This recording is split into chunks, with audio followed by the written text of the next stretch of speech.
Well, the state of Jammu and Kashmir is set to defy the shadow of the gun yet again. Reports pouring in from the valley indicate heavy polling in almost all of the 18 seats that are going to polls in phase 2. Many of these seats are hit by militancy, where the terrorists have given a call to boycott the polls. Voters are defying terror threat to queue up across polling stations. Voting is taking place in 18 constituencies that are spread over 5 districts of Jammu and Kashmir in the second phase amid tight security. In fact, expectations from the voters are high in this phase after the first phase on the 25th of November saw a record turnout of over 70%, the highest since independence for a state that has suffered over 3 decades of militancy. In fact, till noon, the voting percentage stood at 32.03%. In this phase, the fate of 175 candidates will be decided. 9 constituencies each from the Jammu and Kashmir division are voting. Those in the fray include lone woman minister in the National Conference government, Sakina Ittu. Handwara in North Kashmir's Kupara district will also be in the focus as separatist turned mainstream politician Sajjad lone is making his debut in assembly elections after unsuccessfully contesting Lok Sabha polls back in 2009. Lone recently hit headlines after he met Prime Minister Narendra Modi and showered praises upon him. A heavy security cover has been thrown over the region after a village sarpanch was killed in Shopian on Sunday night in a grenade attack in Srinagar's Lal Chowk last week. Apart from the state police, 220 companies of the paramilitary personnel have also been deployed.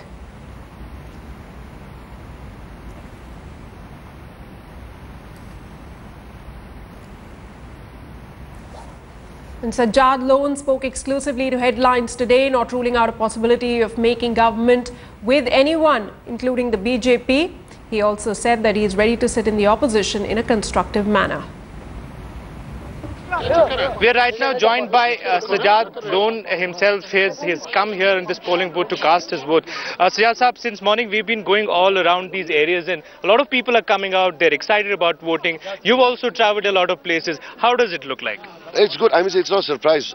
It's not a surprise for us. We knew that people are going to come out and vote.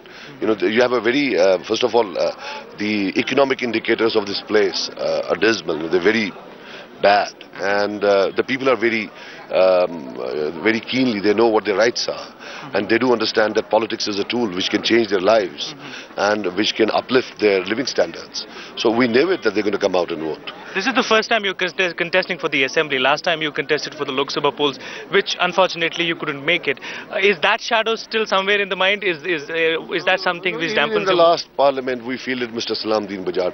This assembly segment gave us a lead, and I think out here we're very confident that this is going to be a tsunami.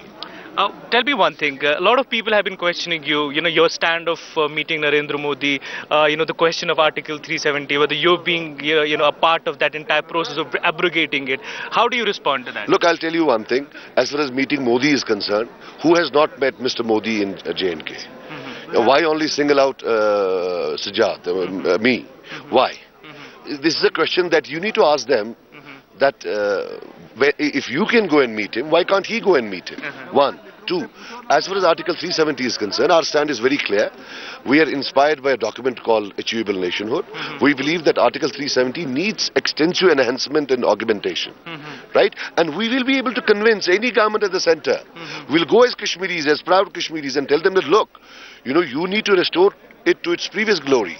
And when we talk of previous glory, the people who are accusing me of being some conspiratorial Article 370 guy, let me tell them that over my dead body, I will not be a part to anything which hurts Article 370 even in a remote manner.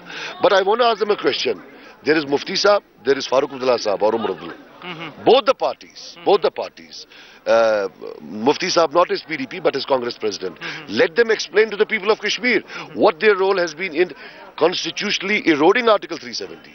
They've always been a happy partner as long as the center or the government of the day at that time doled out some level of power at them. So these guys who've been hand in glove, who've been script writers of erosion of Article 370, have all of a sudden turned saviors. You know, the way I tell people, I tell them that it was a 10-story building. These guys have demolished 9 floors. And now there is one floor which is leaking. Okay. And they want me to accuse me now that, okay, this guy is now going to demolish it. No, sir, I'm not.